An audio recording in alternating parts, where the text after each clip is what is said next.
Sa panahon natin ngayon, madalas na natin naririnig yung AI or Artificial Intelligence. So marami ng mga estudyante na kagaya nyo ang gumagamit nito sa inyong mga assignments, sa inyong mga report presentation, sa inyong research projects, maging sa paggawa ng video. Pero alam nyo ba na iba-iba ang mga AI tools at iba-iba rin ang gamit nila. So sa video na to, pag-uusapan natin yung limang most commonly used AI tools, maging yung mga features nila at kung paano sila makakatulong sa inyo bilang mga estudyante at ganun din sa amin bilang mga guro.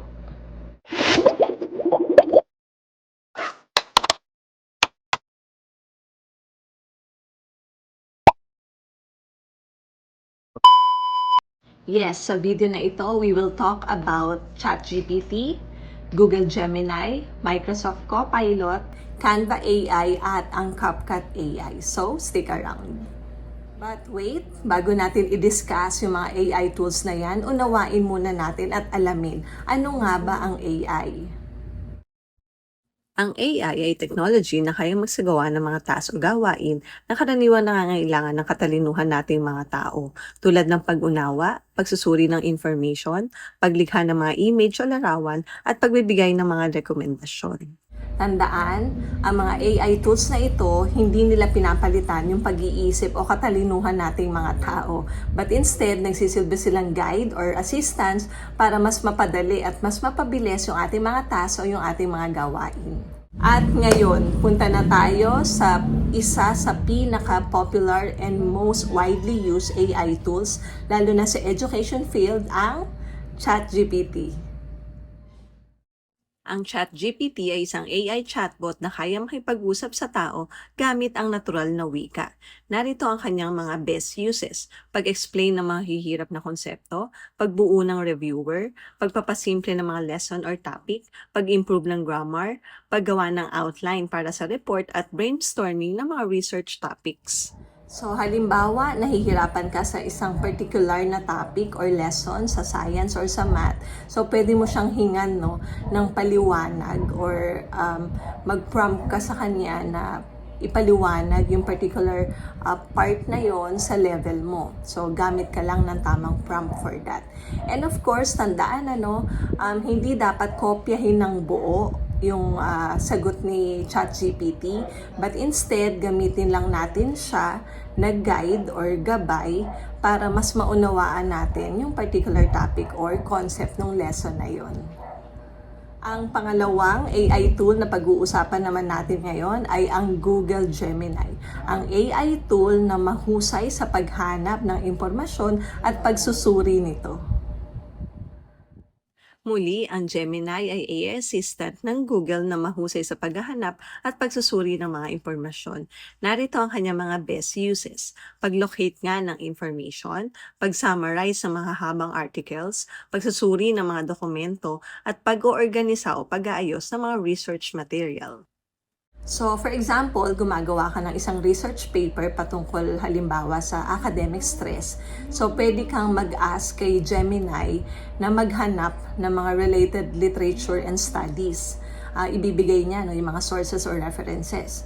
O kaya naman, pwede mo ring i-ask sa kanya, magpa-assist ka sa kanya na i-summarize o magbigay ng buod ng mga konsepto related dun sa topic na yon. And by the way, dahil connected nga ang Gemini sa Google ecosystem, so madalas itong ginagamit or connected kasama ng ibang Google applications such as Google Docs, Google Sheets, Gmail, etc.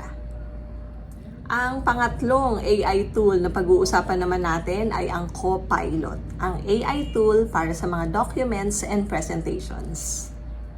Ang Copilot ay AI assistant na naka-focus or ideal sa mga gumagamit ng Microsoft applications. So in particular, kung madalas kang gumamit ng Word, ng Excel, or PowerPoint presentations, then malaking tulong sa iyo ang AI tool na ito.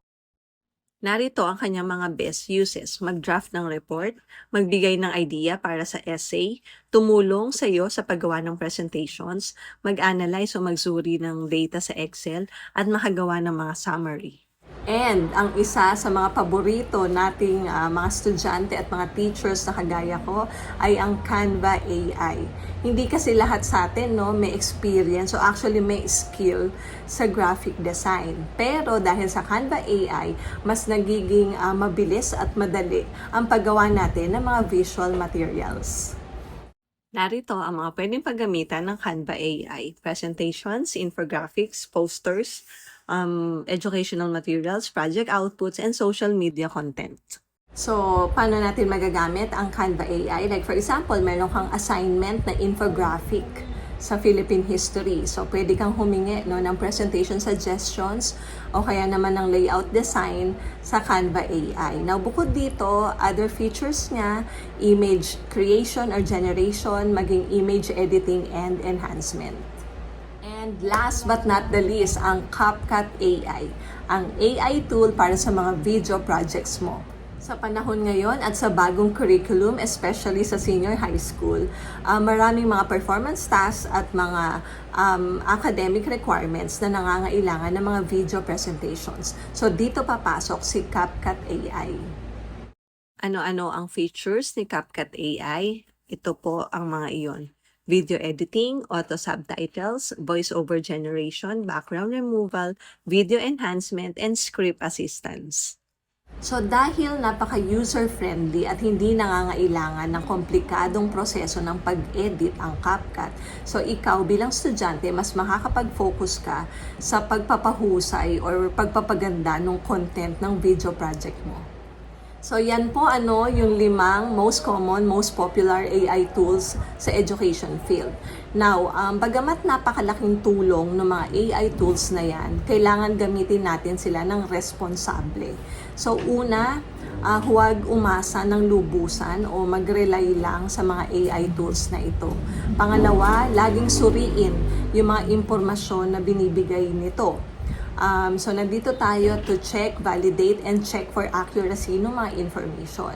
And then, pangatlo, huwag kopyahin ng direkta or ng buo at direkta yung mga sagot or responses. So, gamitin lang natin guide yung mga ito or point of reference. And then, of course, huwag natin i-consider na replacement to natin or kapalit ng ating pag-iisip. But instead, gamitin lang natin siya na assistant or guide. Now, bago po ako magtapos, let me emphasize po na ang AI hindi kalaban ng edukasyon o ng pag-aaral. Instead, gamit po siya na makakatulong pa talaga na mapabilis at mapagaan yung ating pag-aaral ninyong mga estudyante. At ganoon din para mas mas tumaas pa yung level ng pagkatuto mo at mas maging productive ka sa iyong mga academic works or academic tasks. So, tandaan lang, ang tanong ngayon hindi yung kung gagamit ka ba o hindi ng AI. Gagamit ka talaga. Ang tanong lang talaga ngayon kung paano mo siya gagamitin ng responsable at epektibo. So there you have it. This is Anna PH. Thank you for joining me in this video. By the way, paki-comment mo naman sa comment section natin kung ano-anong mga AI tool yung ginagamit mo at kung paano sila nakakatulong sa'yo. Okay?